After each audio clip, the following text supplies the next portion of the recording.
The novel Surfacing by Margaret Atwood was published in the year 1972.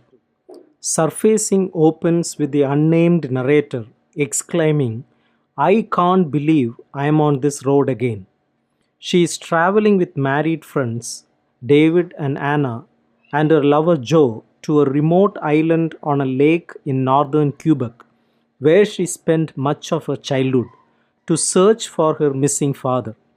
As they travel, Joe and David shoot a film that they will call Random Samples, a compilation of shots of things they come across.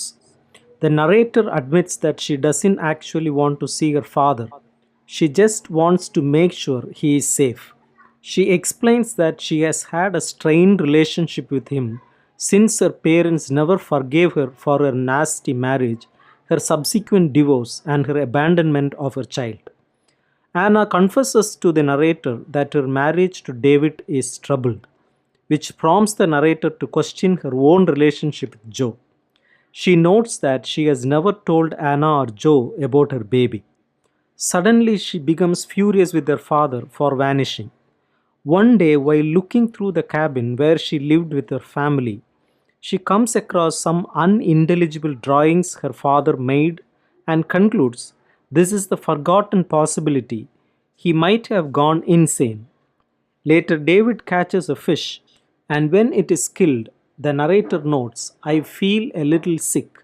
It's because I have killed something."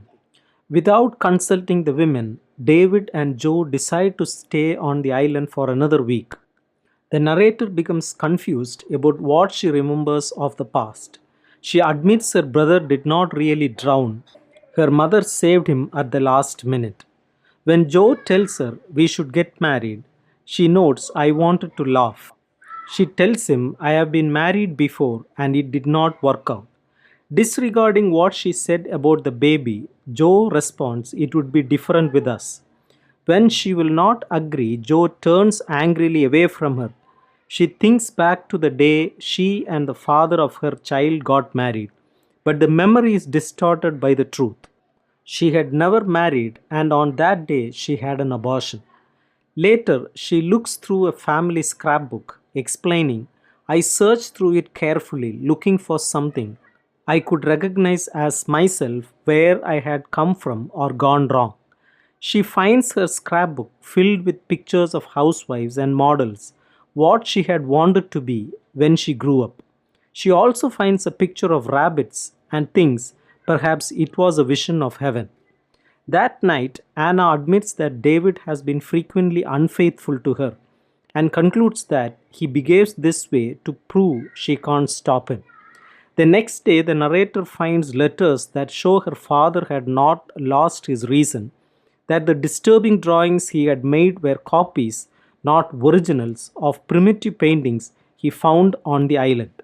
As the four of them look for the paintings, they come across a dead heron that someone has hung upside down and tied to a tree branch. David and Joe film the scene.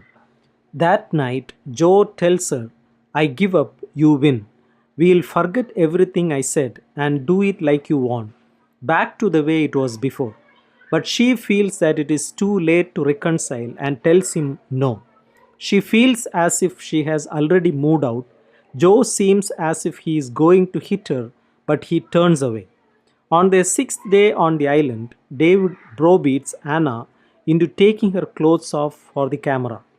The narrator sets out on her own to look for the painting. After she dives into the water, sure she will see it on a submerged ledge, she sees her father's dead body, but confuses it with the vision of her aborted child. Later, David tries to seduce her, but she refuses, telling him she would get pregnant. David tells her Anna is having sex with Joe.